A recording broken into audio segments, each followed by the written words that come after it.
యాదాద్రి భువనగిరి జిల్లా కలెక్టర్ హనుమంతు విలేకరుల సమావేశాన్ని నిర్వహించారు. ఈ సందర్భంగా లోక్సభ ఎన్నికల నేపథ్యంలో ప్రతి ఒక్కరూ తమ యొక్క ఓటు హక్కును వినియోగించుకోవాలన్నారు.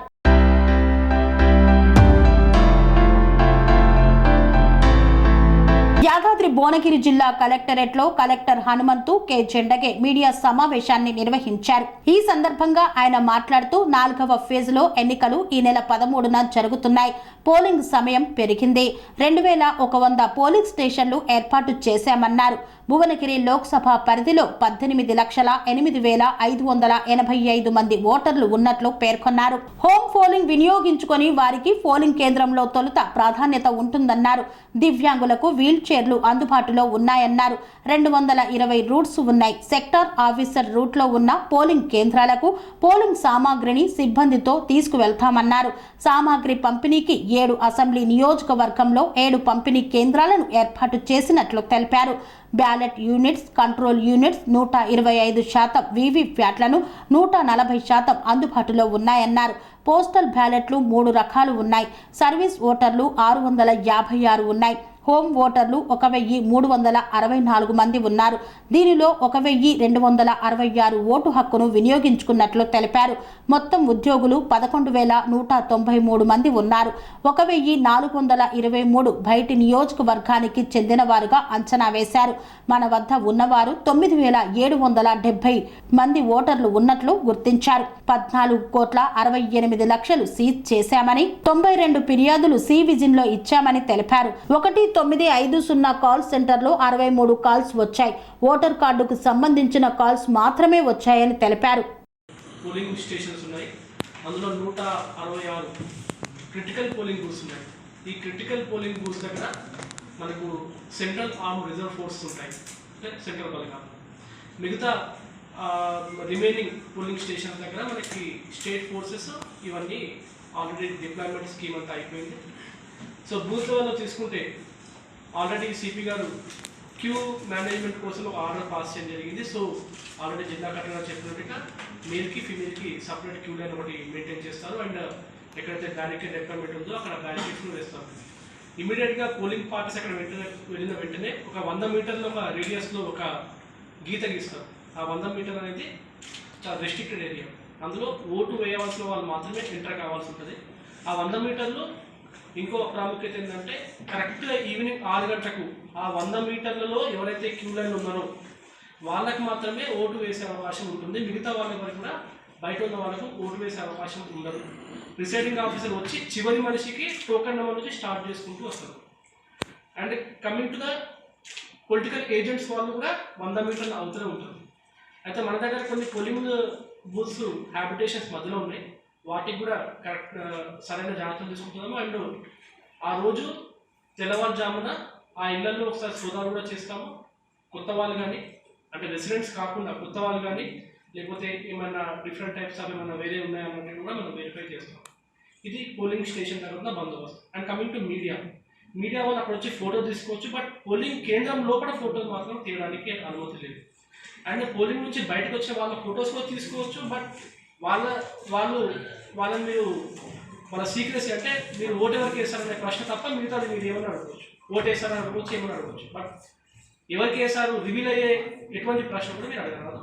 అది మీ అందరికి తెలుసు. లాస్ట్ టైం కూడా మీరు 4 months బ్యాక్ ఎలక్షన్ చేశారు కాబట్టి మీ అందరికి తెలుసు ఎటువంటి లాస్ట్ టైం అయితే ప్రాబ్లం రాలేదు. సో ఇది పోలింగ్ కేంద్రంలో. ఇప్పుడు మీకు ఇంపార్టెంట్ థింగ్ ఏంటంటే రెస్పాన్స్ మ్యాట్రిక్స్ 5 అంచెల బందోబస్తు స్కీమ్ ఉంటుంది. పోలింగ్ బూత్ దగ్గర మనకి first level of response team ఏంటంటే పోలింగ్ దగ్గర స్టేషన్లో ఉన్న బందోబస్తు. అది ఒకరు కావచ్చు, ఇద్దరు కావచ్చు, 4 కావచ్చు, 6 కావచ్చు. రెండవది మనకి సెక్టార్ పోలీస్ ఆఫీసర్, ఆయనతో పాటు ఒక 2 సిబ్బంది ఉంటారు విత్ ఆర్మ్స్. వీళ్ళు ప్రతి 10 పోలింగ్ బూత్లకు ఒకరు ఉంటారు, ఒక టీం ఉంటుంది. వాళ్ళ దగ్గర వెహికల్ ఉంటుంది. ఆ 10 పోలింగ్ బూత్లలో ఏమైనా సమస్య వస్తే ఈ రూట్ మొబైల్ అంటాం వీటి, ఈ రూట్ మొబైల్ ఇమీడియట్గా రెస్పాండ్ అవుతుంది. 3వ level QRT, quick response team. ఇది ప్రతి ఒక్క పోలీస్ స్టేషన్కి ఒక టీం ఉంటుంది. దీంట్లో టీఎస్ఎస్పీ ఉంటుంది అండ్ స్టేట్ ఫోర్సెస్ అండ్ ఒక ఇన్స్పెక్టర్ గారు దీనికి ఇన్ఛార్జ్ ఉంటారు. ఇది ఆ పోలీస్ స్టేషన్ పరిధిలో, అంటే రూట్ మొబైల్ కూడా సాల్వ్ చేయలేదు ప్రాబ్లం ఉంటే ఈ క్యూఆర్టీ వెళ్ళి అక్కడ ప్రాబ్లం సాల్వ్ చేస్తుంది. ఇది కూడా కాకుండా నెక్స్ట్ లెవెల్ మన డివిజన్ లెవెల్లో ఏసీపీ లెవెల్లో ఒక స్పెషల్ స్ట్రైకింగ్ ఫోర్స్ ఉంటుంది. ఈ స్పెషల్ స్ట్రైకింగ్ ఫోర్స్ కాంపోజిషన్ ఇందులో ఒక కంప్లీట్ సెక్షన్ ఆఫ్ సిఏపిఎఫ్ బలగాలు ఉంటాయి. ఇది కాకుండా ఒక ఎస్ఐ గారు ఉంటారు, ఒక హెడ్ కానిస్టేబుల్ గారు అండ్ ఒక ఏసీపీ గారు ఉంటారు. వీటికి ఒక వెహికల్ ఉంటుంది. ఈ డివిజన్లో ఫర్ ఎగ్జాంపుల్ చౌటుప్పల్కి, యాదాద్రి డివిజన్కి అండ్ భువనగిరి డివిజన్స్ పోలీస్ డివిజన్స్కి అదే ఇన్ఫర్మేషన్ ఉంటుంది మనకి. SST, FST, then MCC teams, sector officers అంతా మనకి ఇంతకుముందు నుంచి కూడా పని చేస్తూ ఉంటున్నారు. సో ఇప్పుడు ప్రత్యేకించి లాస్ట్ డేట్లో మనకి సెక్టర్ ఆఫీసర్ దానికి కీలకమైనది. సో మన దగ్గర టోటల్ 220 రూట్స్ ఉంటాయి. బట్ మనము రిజర్వ్ సెక్టర్ ఆఫీసర్స్తో పాటు ఒక టోటల్ 245 మందిని కూడా మనము సిద్ధంగా పెట్టడం జరిగింది. సో ఎవరైతే సెక్టర్ ఆఫీసర్ ఉన్నారో వారితో పాటు సెక్టర్ పోలీస్ ఆఫీసర్ కూడా ఉంటారు. సో వారు కలిపి మన పోలింగ్ పార్టీస్ ఏదైతే ఉన్నాయో వారిని వారి బస్సులో పోలింగ్ కేంద్రాలకి ఇక్కడి నుంచి మన డిస్ట్రిబ్యూషన్ సెంటర్ నుంచి తీసుకుపోతారు. సో అక్కడ వారికి పోలింగ్ కేంద్రంలో దించి మళ్ళీ సెక్టర్ ఆఫీసర్ పోల్ డే నాడు వారి దగ్గర కొన్ని రిజర్వ్ ఈవీఎంస్ కూడా పెట్టడం జరుగుతుంది. సో దట్ ఎక్కడైనా మనకి ఇష్యూ వచ్చినట్లయితే వారు సెక్టర్ ఆఫీసర్ అక్కడ వారి దగ్గర ఉన్న రిజర్వ్ ఈవీఎంస్ అక్కడ తరలించి పోలింగ్ అనేది కంటిన్యూగా చేయడం జరుగుతుంది. సో మనకి డిస్ట్రిబ్యూషన్ అండ్ రిసెప్షన్ కి సంబంధించిన ఇన్ఫర్మేషన్ ఏదైతే ఉందో మనకి కౌంటింగ్ సెంటర్ అనేది ఆరోగ్య ఇంజనీరింగ్ కాలేజ్లో మొత్తం పార్లమెంట్ నియోజకవర్గంలో పెట్టడం జరుగుతుంది. సో భువనగిరి నియోజకవర్గం సంబంధించిన అసెంబ్లీ సెగ్మెంట్ సంబంధించిన డిస్ట్రిబ్యూషన్ రిసెప్షన్ సెంటర్ ఆరోగ్య కాలేజ్ ఉంది. మిగతా 6 ప్లేసెస్లో 6 సెగ్మెంట్లో వారి నియోజకవర్గం వారి హెడ్ క్వార్టర్లో డిస్ట్రిబ్యూషన్ అండ్ రిసెప్షన్ అనేది జరుగుతుంది. సో దీనికి సంబంధించిన మనము చూసినట్లయితే ఇబ్రాహీంపట్నంది గురునానక్ ఇన్స్టిట్యూషన్లో డిస్ట్రిబ్యూషన్ రిసెప్షన్ సెంటర్ ఉంటుంది. మునుగోడుది డాన్ బాస్కో జూనియర్ కాలేజ్ చాండూరులో ఉంటుంది. భువనగిరి కూడా నేను ఆల్రెడీ ఆర్ఐ ఇంజనీరింగ్ కాలేజ్ చెప్పడం జరిగింది. Nakrekal government junior college Nakrekal టౌన్లో ఉంటుంది. తుంగతుర్తిది ఏఎంసీ గూడెం తుంగతుర్తిలో ఉంటుంది. ఆలేరుది ఇండోర్ స్టేడియం ఆలేరులో డిస్ట్రిబ్యూషన్ నడుస్తుంది. జనగాంది social welfare residential school Jangaon టౌన్లో నుంచి. సో అక్కడ ఈ డిస్ట్రిబ్యూషన్ అండ్ రిసెప్షన్ అనేది జరుగుతుంది. సో దీంతో పాటు మనం ఏదైతే కోల్డ్ మషిన్స్ ఉంటాయో అది అక్కడ రిసెప్షన్ చేసుకొని అక్కడ నుంచి మనకి ఆర్ఐ ఇంజనీరింగ్ కాలేజ్కి కోల్డ్ ఈవెంట్స్ అనేది తరలించడం జరుగుతుంది. సో కౌంటింగ్ అనేది అన్ని కోల్డ్ మెషిన్స్ కౌంటింగ్ అయిన తర్వాత మనకి ఇక్కడ ఆర్ఐ ఇంజనీరింగ్ కాలేజ్కి తీసుకురావడం జరుగుతుంది. సో మనకి ఇప్పుడు మషిన్ సంబంధించిన మనము లెక్కలు కూడా దీంట్లో మీకు ఇవ్వడం జరిగింది. సో మన దగ్గర కంట్రోల్ యూనిట్, బ్యాలెట్ యూనిట్ 125% అనేది మనం కమిషన్ చేసి రెడీ పెట్టాము. దీంతోపాటు వివిప్యాట్ కూడా ఒక 145% మనం ప్రతి ఒక్క నియోజకవర్గంలో పెట్టడం జరిగింది. సో మనకి 3 రకాలు ఉంటాయి మీ ఇన్ఫర్మేషన్ కొరకు. ఫస్ట్ అనేది మనకి సర్వీస్ ఓటర్స్ ఉంటారు. అంటే ఎవరైతే మిలిటరీలో కానీ ఆర్మీలో కానీ వేరే ఫోర్సెస్లో పని చేస్తారు వారు సర్వీస్ ఓటర్స్ ఉంటారు. వారికి మనము ఆన్లైన్ ఈటీపీబీఎస్ ద్వారా పోస్టల్ అనేది ఇవ్వడం జరుగుతుంది. పోస్టల్ బ్యాలెట్ అనేది ఇవ్వడం జరుగుతుంది. సో అది మనము 30 నాడు 656 ఈ సర్వీస్ ఓటర్కి అది ఆన్లైన్ ట్రాన్స్ఫర్ చేయడం జరుగుతుంది. సో నిన్నటి వరకు మనకి వారు అక్కడ ఓట్ చేసి మనకి వాళ్ళు పోస్టల్ ద్వారా పంపిస్తారు. సో 656 నిన్నటి వరకు మనకి వాపస్ వచ్చింది 14. సో ఇంకా మనకి టైం ఉంది. కౌంటింగ్ వరకు వారు మనకి పోస్ట్ ద్వారా ఇవ్వచ్చు. సో అది సర్వీస్ ఓటర్స్ సంబంధించి. దీంతోపాటు మనము మొత్తం పార్లమెంట్ నియోజకవర్గం counting day 8 o'clock on the 4th June అప్పటి వరకు మిగతా కూడా వచ్చే అవకాశం ఉంటుంది. 4th June మార్నింగ్ 8 గంటల లోపల ఏదైతే వస్తారో అది మనం కౌంటింగ్కి పరిగణనలో తీసుకుంటాం. సో ఇంకా మనకి దీంట్లో టైం ఉంది. రెండో అంశం ఏంటంటే హోమ్ ఓటింగ్కి సంబంధించిన ఓటర్స్ అండ్ ఎసెన్షియల్ సర్వీసెస్ కింద ఉన్న ఓటర్స్. సో మనము total home voting 85+ senior citizen, అదేవిధంగా మనకి పీడబ్ల్యూడి ఓటర్స్, అదేవిధంగా ఎసెన్షియల్ సర్వీసెస్ కింద ఉన్న ఓటర్స్. కేంద్రంలో కొన్ని అంశాలు, పోలింగ్ కేంద్రంలో ఉన్న సంబంధించిన కొన్ని ఇన్ఫర్మేషన్స్ కూడా మేము మా ప్రిసైడింగ్ ఆఫీసర్కి ఇవ్వడం జరిగింది. దీంట్లో ముఖ్యంగా మనకి పోలింగ్ స్టేషన్స్ డీటెయిల్స్ అనేది ఎక్కడ లొకేషన్, పోలింగ్ స్టేషన్ ఏమనేది వారు బయట డిస్ప్లే చేయడం జరుగుతుంది.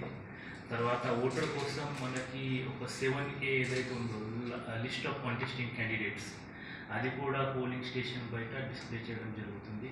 సో తర్వాత దీంతోపాటు మనకి గుర్తింపు కార్డు ఏదైతే ఉన్నాయో 12 గుర్తింపు కార్డు ఏదైతే ఉన్నాయో ఆ లిస్ట్ కూడా మనము పోలింగ్ కేంద్రం బయట అది డిస్ప్లే చేయడం జరుగుతుంది. అండ్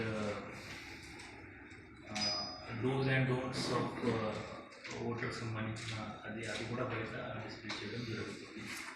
సో మనము ఈ ఎక్కువ మంది ఓటర్స్కి అవగాహన కల్పించడంలో భాగంగా మనకి ఓటర్ ఇన్ఫర్మేషన్ స్లిప్ అనేది ముఖ్యమైన అంశం. సో ఓటర్ ఇన్ఫర్మేషన్ స్లిప్ మనము దీంట్లో పూర్తి వివరాలు ఉంటాయి. అంటే ఈ పోలింగ్ స్టేషన్స్ పేరు ఏంటి, తర్వాత ఓటర్ సంబంధించిన part number, serial number, voter పేరు, అన్ని వివరాలు ఆ ఓటర్ ఇన్ఫర్మేషన్ స్లిప్లో ఉంటాయి. ఓటర్స్ ఇన్ఫర్మేషన్ స్లిప్ అనేది ఓటర్కి గైడ్ చేయడానికి మనము డిస్ట్రిబ్యూట్ చేయడం జరిగింది. ఇది ఓటర్కి గైడెన్స్ కోసం మాత్రమే ఉంటుంది. సో వాళ్ళు ఓటర్స్ ఎవరైతే ఉన్నారో వారు ఓటర్ ఇన్ఫర్మేషన్ స్లిప్తో పాటు మిగతా 12 డాక్యుమెంట్లు, ఒక ఐడెంటిటీ కార్డ్ అనేది తప్పకుండా పోలింగ్ కేంద్రానికి తీసుకువెళ్ళాల్సి ఉంటుంది. Voter information slip itself is అది ఐడెంటిటీ కార్డు కాదు కాబట్టి అది వారి ఓటర్కి అవగాహన కోసం ఉండాలి.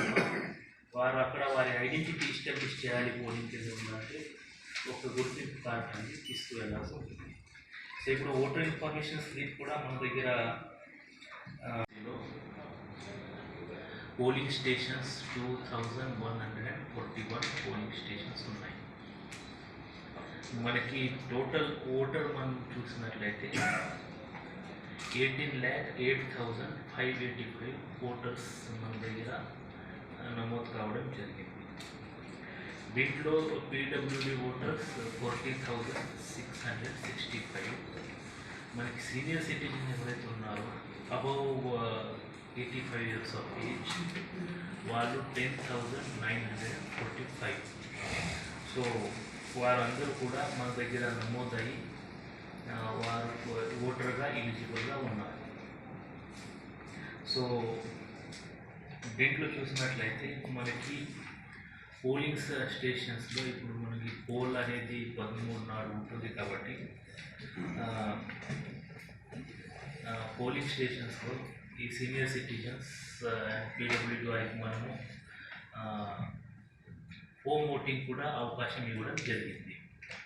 సో ఎవరైతే హోమ్ ఓటింగ్ అవకాశం వాడలేదు, ఎవరైతే వారు పోలింగ్ స్టేషన్కి వస్తా అంటున్నారో వారికి మనము ఏఎంఎఫ్లో భాగంగా వారికి ప్రయారిటీ యాక్సెస్ ఇవ్వమని మనం అందరి ప్రిసైడింగ్ ఆఫీసర్కి ఇవ్వడం జరిగింది. జనరల్గా మనకి queue line, male and female queue line separate ఉంటాయి. బట్ సీనియర్ సిటిజన్స్ అండ్ దివ్యాంగులు ఎవరైనా వచ్చినట్లయితే వారికి నార్మల్ క్యూలో అవ్వకుండా ప్రత్యేకించి వారికి ప్రయారిటీ యాక్సెస్లో ఓటింగ్కి ఇవ్వడానికి చెప్పడం జరిగింది. అదేవిధంగా మనకి 1325 పోలింగ్ లొకేషన్స్ ఉన్నాయి. సో ప్రతి ఒక్క లొకేషన్లో కూడా మనము వీల్ చైర్ అనేది పెట్టడం జరిగింది. సో దట్ దివ్యాంగులకు సంబంధించిన ఎవరైనా వారికి అవసరం ఉంటే ఆ వీల్ చైర్ కూడా పోలింగ్ స్టేషన్ లొకేషన్లో అందుబాటులో ఉంటాయి. సో దీంతోపాటు మనకి విజువలీ ఛాలెంజ్ ఎవరైనా ఓటర్ వచ్చినట్లయితే పోలింగ్ కేంద్రంలో వారికి బ్రెయిల్ బ్యాలెట్ కూడా అక్కడ ప్రొవైడ్ చేయడం జరుగుతుంది. సో దట్ వారు అది వాడుకొని వారి ఓటింగ్ చేయవచ్చు.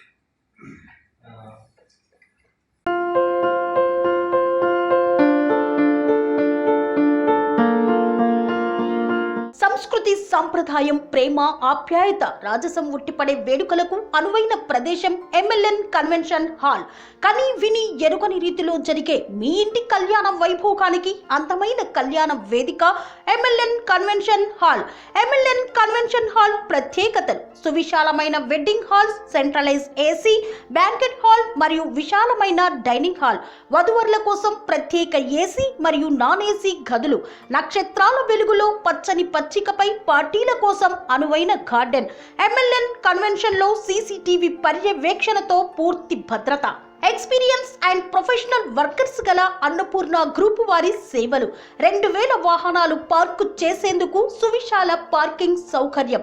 మీ ఇంట జరిగే అన్ని శుభకార్యాలకు, పెళ్లి, reception, engagement, birthdays, get together, corporate events, ఏ ఇతర శుభకార్యాలకైనా అందమైన వేదిక MLN కన్వెన్షన్ హాల్. బుకింగ్ కోసం సంప్రదించండి 7550438888 మరియు 7550428888. మా అడ్రస్ చీర్యాల లక్ష్మీ నరసింహస్వామి దేవాలయం ప్రక్కన, near outer ring road, Keesara junction, Cheeryal గ్రామం, మేడ్చల్ జిల్లా.